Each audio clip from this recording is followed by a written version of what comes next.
विगत 2-3 महीने से लगातार हमारे पास माननीय सांसद जी के पास इस विधानसभा के जो भी जनप्रतिनिधि हैं सबके पास इस चौकी की शिकायत जा रही। इस चौकी के चौकी इंचार्ज हैं रमेश यादव। प्रत्येक मामले में वो हस्तक्षेप करते हैं। अगर कोई आदमी अपना खेत की जुताई कर रहा है, अगर ये उधर से निकलते हैं तो ट्रैक्टर को बुला करके अपना बेगारी कराना चाहते हैं। कोई आदमी लकड़ी अपने लड़की की शादी के लिए लकड़ी चिरवाने गया है तो उस लकड़ी को जबरन वसूली करते हैं और लकड़ी अच्छी देखते हैं तो उसको रखवा लेते हैं।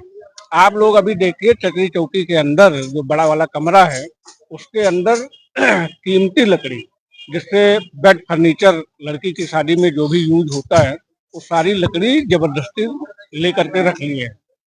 टेंट हाउस में जब भी कोई कार्यक्रम होता है टेंट हाउस से ये सामान ले लेते हैं, उसका किराया नहीं देते हैं। हमने एक प्रकरण में राजबकस गोस्वामी हैं, उनका टेंट यहाँ किन्हीं काम के कार्यवश आया हुआ था। एक हफ्ते बाद जब वो अपना टेंट का सामान वापस लेने आए तो राजबकस के लड़के को उन्होंने गाली देके भगा दिया। फिर मैंने फोन करके आग्रह किया कि उनका सामान है वो सामान आप वापस कर लीजिए। उस सामान वापस किया, उसमें अभी भी इनके पास पंखा रखा हुआ है, पंखा नहीं वापस किया, उसका टेंट का किराया भी नहीं दिए। आज रात का प्रकरण ये है कि रात में ये कहीं जा रहे थे, रास्ते में प्रतापपुर के एक है पिंटू से, वो अपने खेत की सिंचाई कर रहे थे। सिंचाई के दौरान वो लाठी लिए हुए थे, टार्च लिए हुए थे, मोबाइल लिए हुए थे। अमूमन खेत में क्योंकि सांड बहला इधर उधर चलते हैं तो लोग जब खेत में जाते हैं तो लाठी लेकर के जाते हैं जानवरों से सुरक्षा के लिए। ये लाठी मोबाइल और टार्च इनका छीन लाए। उनके भतीजे डब्बू सिंह जब सुबह इनसे इस बात के लिए आए, कहे कि सर हमारे चाचा का आप जो है मोबाइल और लाठी छीन लाए हैं, उनको वापस कर दीजिए। तब इन्होंने अभद्रता से बात करते हुए ये कहा कि आप हैं कौन। इस बात पर इन्होंने बताया कि हम उनके भतीजे हैं और भतीजे बता करके ये कुर्सी पे बैठ गए। कुर्सी पे बैठना हुआ कि इनके मुंह से तुरंत गाली निकली रमेश यादव जो चौकी इंचार्ज हैं कि उठ साले उठ, इस पे चौकी में कुर्सी पे तुम्हारी बैठने की औकात कैसे हुई।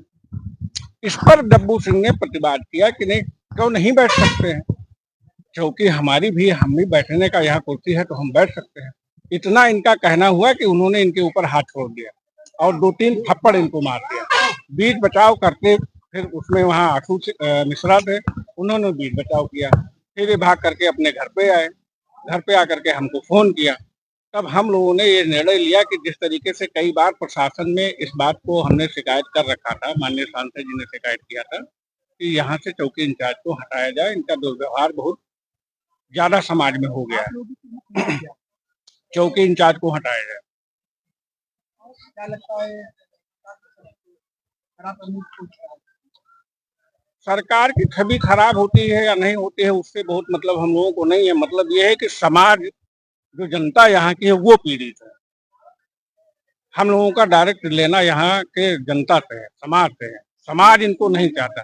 कोई वर्ग ऐसा नहीं है, लकड़ी का काम करने वाला, लोहार का काम करने वाला, सड़क पे चौराहे पे जो ठेला लगता है उससे ये पैसा लेते हैं, कोई ऐसा वर्ग नहीं है। यहाँ भी आप घूम करके इस कैंपस में देखिएगा, दसियों लोग ऐसे मिलेंगे जिनसे इन्होंने अनधिकृत रूप से, पैसा तो किसी भी तरीके से नहीं लिया जा सकता, लेकिन जबरदस्ती पैसा, कि आप रास्ते पे जा रहे हो, इनको पता चल गया कि हाँ इनके पास पैसा है तो जबरदस्ती पैसा ले लेंगे, कोई बहाना बना कर।